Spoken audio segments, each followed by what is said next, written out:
Hello everyone, welcome back to this amazing YouTube channel Faiz blogger. और जैसा कि आपको पता है मेरा नाम है फैज़। सो ओवरऑल मैं इस टाइम दिल्ली में हूँ, आपको सबको पता है क्योंकि कंटिन्यूसली ब्लॉग आ रहे हैं। आपके पास एक दो ब्लॉग्स आ चुके हैं ऑलरेडी जो प्रॉपर दिल्ली के हैं।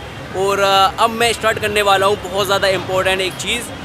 आज से ये ब्लॉग से स्टार्टिंग होगी मेरी दिल्ली सीरीज़ की वीडियोज़ जो दिल्ली से रिलेटेड होंगी, जैसे कि दिल्ली में क्या क्या किस तरह के स्कैम्स होते हैं, किस तरह से आपको उससे बचना चाहिए। और दूसरी बात, दिल्ली में क्या क्या इंपॉर्टेंट जगह हैं और कौन कौन से इंपॉर्टेंट प्लेसेस हैं जहाँ पर आप लोग ट्रैवल कर सकते हैं, आप लोग घूम सकते हैं। और इसी तरह से बहुत सारी अलग अलग चीज़ें जैसे स्ट्रगल्स होती हैं, अपॉर्चुनिटीज़ होती हैं, डिसएडवांटेजेस होती हैं जो दिल्ली में रहने की और दिल्ली में घूमने की अपॉर्चुनिटीज़, वो सारी चीज़ें कवर करने वाले हैं। बट आज की इस वीडियोज़ में मैं एक चीज़ कवर करूँगा जो सबसे इम्पोर्टेंट चीज़ है वो दिल्ली सीरीज़ की, वो है लाल किला। मैं आज लाल किला जाऊँगा। और दूसरी बात जो है, तो इस सीरीज़ में बहुत सारे लोग मुझसे कमेंट्स में और जो मुझसे मिलते हैं पर्सनली, वो मुझसे कहते हैं कि भाई तू जो फॉरेनर्स हैं उससे कैसे बात कर लेता है, उनको कैसे अप्रोच कर लेता है कि वो तुम्हारे साथ वीडियोज़ बनाए या तुम्हारे साथ घूमें। तो इस वीडियोज़ में पूरा मैं कवर करने वाला हूँ कि किस तरह से आप अप्रोच कर सकते हैं किसी भी फॉरेनर को और उसके साथ बात करते हैं।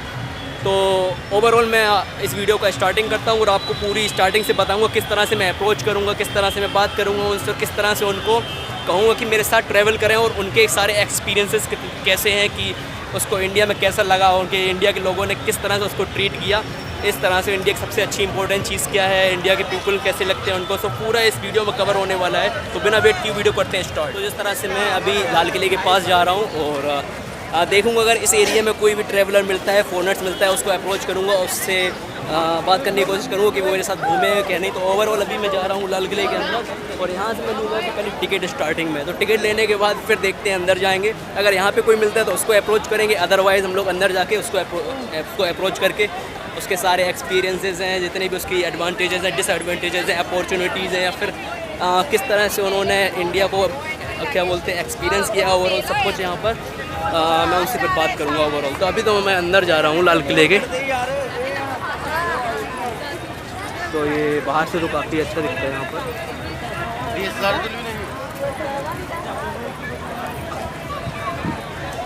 तो ओवरऑल जो टिकट काउंटर्स है उस साइड है, तो चलते हैं वहीं पर। एंट्री का गेट है वो इस साइड है, जो लाल किला है, ये लाल किले का मेन गेट है, यहाँ से एंट्री होती है। बट स्टार्टिंग यहाँ से होगी, आप यहाँ से एंटर करेंगे तब पूरा घूम कर वहाँ पर जाएंगे। तो ओवरऑल एक चीज़ और है कि ये टिकट काउंटर्स है सारे, ठीक है। यहाँ पर से आप टिकट ईज़िली आप ले सकते हैं। बट बेस्ट जो वे है मैं बताना चाहूँगा आपको, आप सबसे अच्छा स्कैन करें यहाँ पर किसी भी QR कोड से या फिर गूगल ऐप से स्कैन करके वहाँ पर आपको टिकट ईज़िली मिल जाएगा। आप UPI से करके ले सकते हैं। और जो ओवरऑल प्राइसेस होते हैं वो QR कोड से कम होते हैं। अगर आप स्कैन करके टिकट करते हैं ना, तो ओवरऑल आपको प्राइसेस भी कम पे करने पड़ेंगे। तो सबसे बेस्ट वे है इसको पे करने का, ठीक है। मैं भी पे करता हूँ अभी। तो ओवरऑल जब आप टिकट करते हैं QR के ज़रिए से, तो ये इस तरह से इंटरफेस आ जाता है फ़ोन पर आपको, जब आप पे कर चुके होते हैं ना। तो ओवरऑल ये जो टिकट है वो 35 का हो जाता है QR से। और वैसे आप अगर काउंटर से लेते हैं तो 40 रुपीज़ या फिर उससे ज़्यादा का हो सकता है according to the dates of. So वैसे 40 रुपये का ही होता है काउंटर पे। और नॉर्मल फ़ोन से आप करोगे QR से तो फिर हो जाता है आपका 35 रुपीज़ में। और सबसे अच्छी बात ये है इसकी कि आप इजीली इससे पे कर सकते हो। मतलब जो टिकट काउंटर्स पे होता है ना, उसमें बहुत ज़्यादा लाइनें होती हैं, बहुत ज़्यादा टाइम वहाँ पे लगता है। यहाँ पे जब आप स्कैन करते हो ना, तो 1 मिनट में आपके पास टिकट आ जाता है और आप इजीली एंटर हो सकते हो 1 सेकंड में। So this is the advantages of this.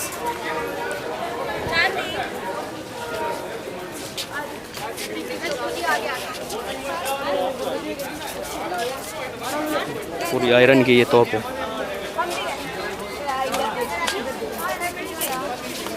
अच्छा, इस साइड दोनों साइड भी है इसमें। सो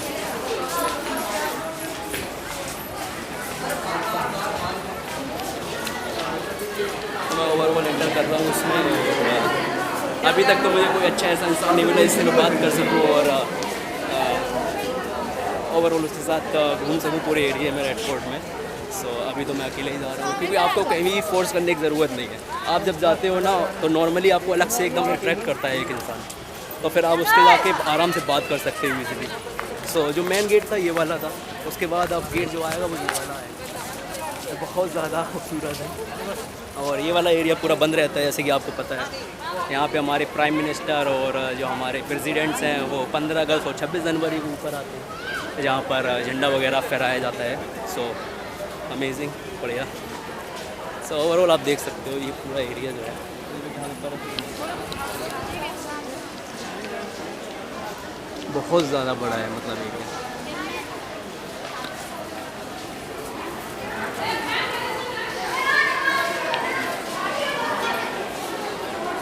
पूरी मार्केट ये लगी हुई है। अच्छा ये मार्केट, जब ये मार्केट की बहुत अच्छी कहानी है। अभी तो आप देखो पहले अच्छे से कि मार्केट कितनी मतलब वो खूबसूरत और साइड में पूरी लगाई गई है, और फिर मैं इसकी आपको हिस्ट्री थोड़ी सी बताऊंगा कि ये क्यों लग रही है और कब से लगती है। सो ओवरऑल ये है क्वेश्चन।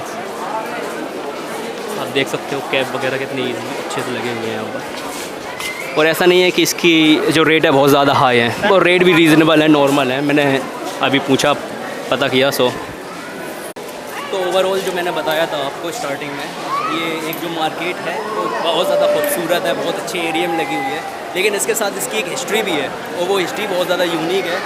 तो जो हिस्टोरियंस का कहना है जो ओवरऑल ये मार्केट थी वो शाहजहाँ के द्वारा लगवाई गई थी 17वीं सेंचुरी में, ताकि जो मुग़ल एम्पायर्स की वुमेंस थी उनको गेट के आउटसाइड न जाकर यहीं पर सब कुछ मिल सके ईज़िली इन मार्केट में। मतलब अपना जो भी रोज़मर्रा की चीज़ें होती हैं, ज़रूरतें होती हैं, वो सारी यहीं से पूरी हो पाएँ, ना कि बाहर उनको जाना पड़े। तो ओवरऑल बहुत ज़्यादा उनका एक प्लान था अच्छा सा कि यहीं पर पूरी मार्केट लगा दी जाए। तो ओवरऑल जो लोग थे बाहर से आते थे, तो ये दुकानें थी ना उस टाइम की, तो ये अलग अलग कंट्रीज़ वाले लगाया करते थे जो अलग अलग एरिए में मशहूर थी, फेमस थी।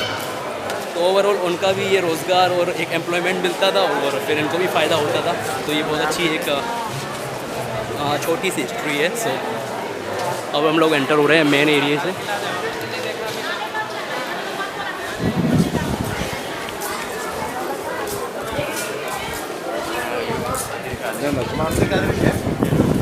तो ये सामने जो एरिया आता है वो ख़ास मेन एरिया की तरफ जाता है, जो सामने एरिया है। और इस साइड जो है वो है अपना म्यूज़ियम, जो पूरी हिस्ट्री इसके बारे में, लाल किले के बारे में है। और इस साइड पार्क है, फिर उसके बाद एक बहुत बड़ी दीवार है, उसके बाद फिर रोड है। ओवरऑल सिटीज़ है। एक बहुत अच्छी बात है यहाँ की लाल किले की, रेड फोर्ट की, मतलब जो आप आउटसाइड दिल्ली रहते हैं, मतलब लाल किले के आउटसाइड रहते हैं सॉरी, तो जब वहाँ पर आप रहते हैं बहुत ज़्यादा शोर शराबा आपको देखने को मिलता है। लेकिन आप जब रेड फोर्ट के अंदर आते हो, एकदम आपको पीसफुल माइंड देखने को मिलता है, एकदम पीस, एकदम शांति देखने को मिलती है। तो आप ईज़िली यहाँ पर आ सकते हो जब आपको एकदम पीसफुल माइंड करना हो, या दिल्ली में जो रहते हैं वो ही यहाँ पर ईज़िली आ सकते हैं। बहुत ज़्यादा बड़े एरिए में ये है रेड फोर्ट, और बहुत ज़्यादा शांति है। मतलब अगर आप आउटसाइड रेड फोर्ट जाओगे ना तो बहुत ज़्यादा शोर शराबा आपको देखने मिलेगा, क्योंकि चांदनी चौक और ओल्ड दिल्ली है, सबसे इम्पोर्टेंट एरिया है दिल्ली का, द हार्ट ऑफ दिल्ली। तो ओवरऑल अब मैं कुछ आपको इसके बारे में हिस्ट्री भी बताऊंगा, जो इम्पोर्टेंट पार्ट्स हैं जो लाल किले के।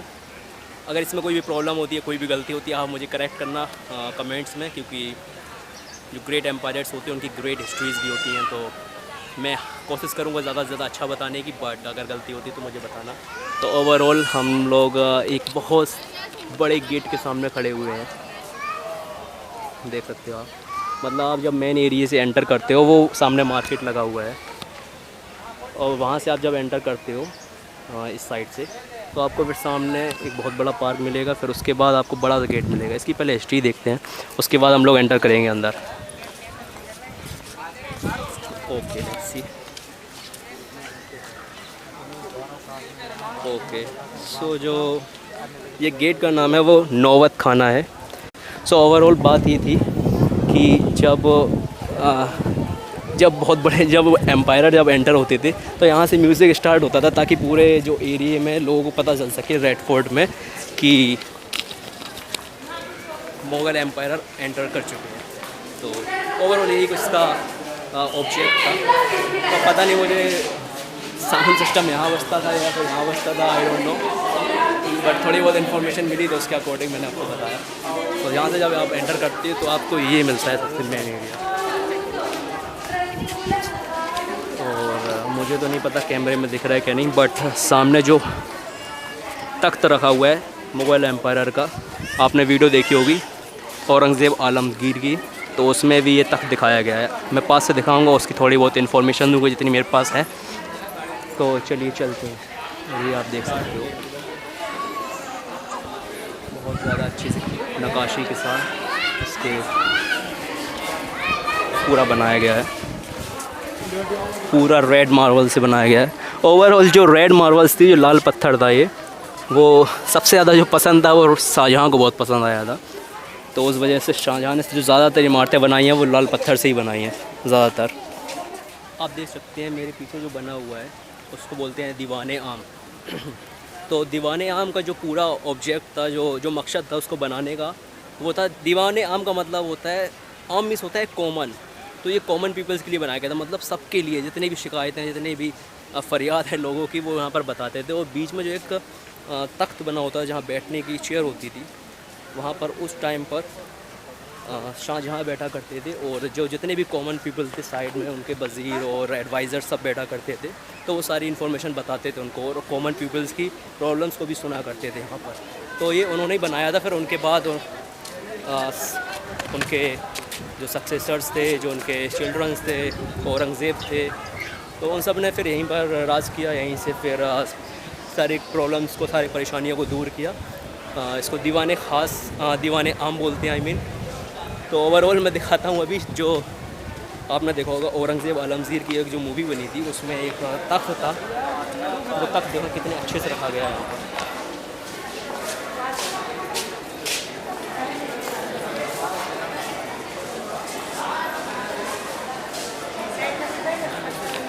मैं दिखाता हूँ थोड़ा पास से अभी, ये देख सकते हो पूरा शीशे में ये पैक कर दिया गया है चारों तरफ से, ताकि कोई चीज़ से ये ख़राब ना हो। बहुत ज़्यादा खूबसूरती से बनाया गया है, बहुत ज़्यादा अच्छा बना है। और जो मूवी में आपने देखा होगा, वहाँ पर औरंगज़ेब आलमगीर बैठकर बोल रहे थे,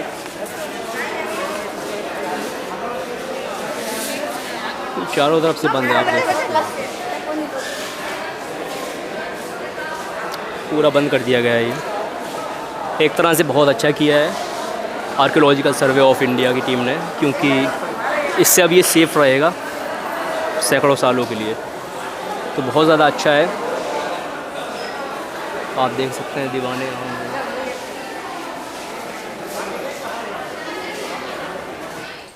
तो ओवरऑल जैसे कि अभी मैंने बताया आपको जो दीवाने आम था उसके बारे में, और अब इसके बाद हम लोग बताएंगे आपको कि यहाँ पे एक मोती मस्जिद है, और पीछे भी मुझे कुछ एरिया दिख रहा है, वहाँ पर जाके उसकी हिस्ट्री बताएंगे आपको।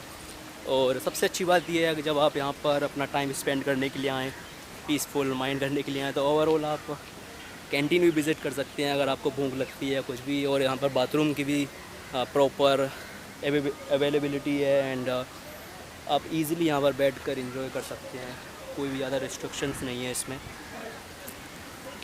तो अभी हम लोग जाएंगे, ये सामने जो है देखते हैं ये क्या है, उसके पास चलते हैं, फिर उसके बारे में नॉलेज थोड़ा पता करते हैं। ओके, जैसा कि आप मेरे पीछे देख सकते हो, ये वाला जो एरिया है, ये जो बना हुआ है मोन्यूमेंट छोटा सा, वो मुमताज़ महल है, हाँ, जिसको शाहजहाँ ने बनवाया था। ये पूरा वाइट मार्बल से बना हुआ है। और जब इसको अंग्रेज़ों के द्वारा ऑक्यूपाइड कर लिया गया था, अंग्रेज़ों ने जब कब्ज़ा कर लिया था यहाँ पर, तो इसको प्रिजन में तब्दील कर दिया था, इसको जेल बना दिया गया था उस टाइम पर। तो इसकी छोटी सी हिस्ट्री है। सो अब हम लोग जा रहे हैं सामने की ओर। तो इसके पीछे जो एरिया है ना, वो जमुना का एरिया स्टार्ट हो जाता है, यमुना रिवर है उस टाइम। कुछ हिस्ट्री भी इसकी लिखी हुई है मुमताज़ महल की।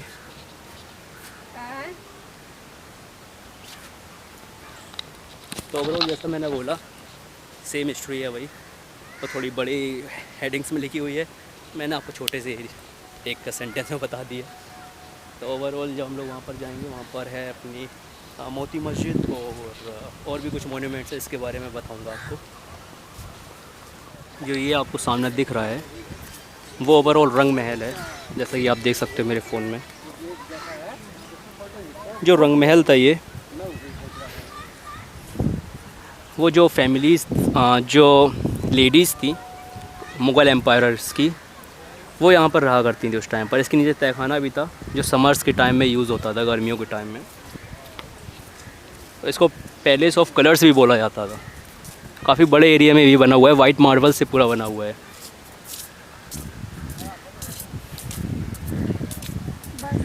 तो अभी तो हम लोग सीधे जा रहे हैं और उस साइड से एंट्री थी हमारी, वो सामने म्यूज़ियम्स बने हुए थे और इसके आप पास में आते हैं तो ये आपको रंग महल मिलता है। उसके सामने ही आपको एक मस्जिद मिलेगी जो मोती मस्जिद है, उसके पास चलते हैं, उसकी भी कुछ हिस्ट्री बताते हैं। ये थोड़ा वीडियो लॉन्ग हो सकता है। अच्छा, जो मैंने बताया था तहखाने के बारे में, वो तहखाना मैं दिखाता हूँ आपको।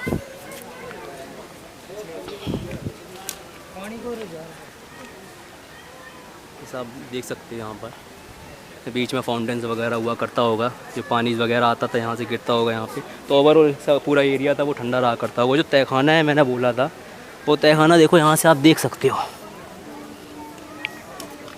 इसमें देखो आपको थोड़ा बहुत अंदर से दिख रहा होगा, नीचे बना हुआ है पूरा। तो ओवरऑल जो ये तहखाना था वो समर्स के टाइम में यूज़ होता था, गर्मियों में। तो जो मुग़ल्स एम्पायर्स की फैमिलीज़ थी, जो लेडीज़ थी ख़ासकर, वो स्पेंड करती थी इसमें। ये एंट्रीज़ है जैसे कि आप देख सकते हो।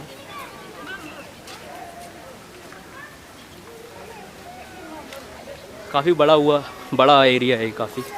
अब मैं इसके बारे में आपको बताता हूँ। तो जो ये वाला एरिया है ना, वो है दीवाने ख़ास।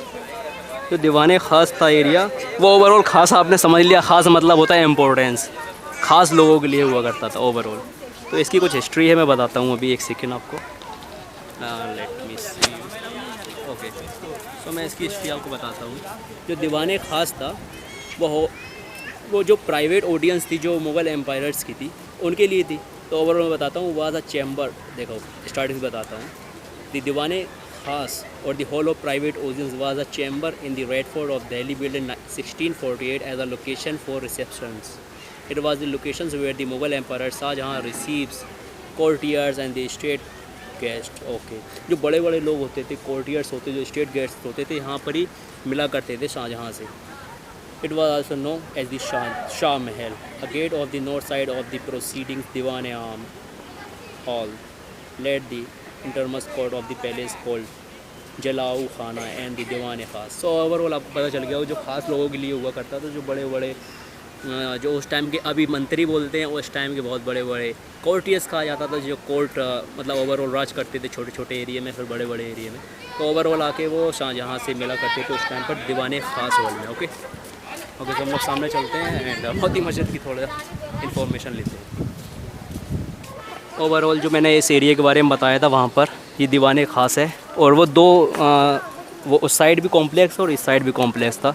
जो मैंने बताया प्राइवेट्स मेंबर्स के लिए था, जो ख़ास मतलब इम्पोर्टेंस पीपल्स थे। जो इसकी सीलिंग्स थी ना, उस पर पूरी गोल्ड प्लेटेड थी, जो कि मुग़ल एम्पायर्स के बाद जब जिसने इस पर राज किया उसने पूरी निकाल ली। तो इसके बाद ओवरऑल जो मैं दिखाऊंगा वो है मोती मस्जिद। तो ओवरऑल जो ये मोती मस्जिद है, जो आप मेरे पीछे देख सकते हो ईज़िली, ये मस्जिद बहुत खूबसूरत मस्जिद है, पूरी वाइट मार्बल से बनी हुई है। तो ये मस्जिद जो बनवाई थी वो औरंगज़ेब आलमगीर ने बनवाई थी 17वीं सेंचुरी में। ये रेड फोर्ट कॉम्प्लेक्स में ही आती है, रेड फोर्ट के अंदर ही है। जो दीवाने ख़ास था उसके पास ही बिल्कुल है ये, और लेकिन इस टाइम ये बिल्कुल बंद है, तो अंदर नहीं जा सकते, बट बाहर से मैं दिखा सकता हूँ आपको ईज़िली। तो इसकी कुछ हिस्ट्री जो पूरी इस तरह से आप पढ़ सकते हो, अगर आप पॉज करके वीडियो पढ़ो तो।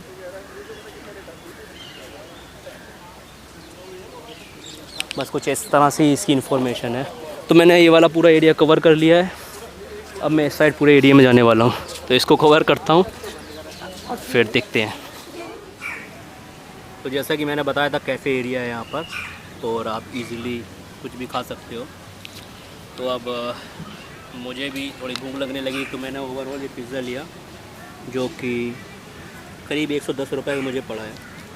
काफ़ी अच्छा है, काफ़ी बड़ा पिज़्ज़ा है। और मैं यहाँ पर मैंने यहाँ पर करीब 11 बजे विज़िट किया था, अभी करीब 1:30 बज रहा है। और ओवरऑल भूख लगती है इतने टाइम, तो आप भी ऐसे ही आ सकते हो सुबह के टाइम में, दोपहर के टाइम अच्छे से खा कर फिर दूसरी जगह उसके बाद आप विज़िट करके घूम सकते हो इजली। तो ये overall system. Okay guys, I hope आपने ये ब्लॉग बहुत ज़्यादा एंजॉय किया होगा और बहुत ज़्यादा इन्फॉर्मेटिव ये ब्लॉग रहा होगा। जितनी भी मुझसे मिस्टेक्स हुई हैं, गलतियाँ हुई हैं, वो मुझे आप कमेंट्स बॉक्स में बताना, क्योंकि उस गलतियों से, उस मिस्टेकों से मैं सीखता हूँ, क्योंकि experience comes from bad experience, right. So ये ब्लॉग आपको कैसा लगा आप मुझे कमेंट बॉक्स में बताना। अगर आपने इस ब्लॉग को लाइक किया हो, पसंद किया उस ब्लॉग को, तो नीचे लाइक बटन है, उस पर लाइक पे क्लिक करना। अगर शेयर करना चाहें शेयर कर सकते हैं। तो हम लोग अपनी दिल्ली की नेक्स्ट सीरीज़ में मिलते हैं, नेक्स्ट एपिसोड में मिलते हैं, इस सीरीज़ के नेक्स्ट एपिसोड में मिलते हैं। सो मिलते हैं आपको नेक्स्ट वीडियो में। Bye bye.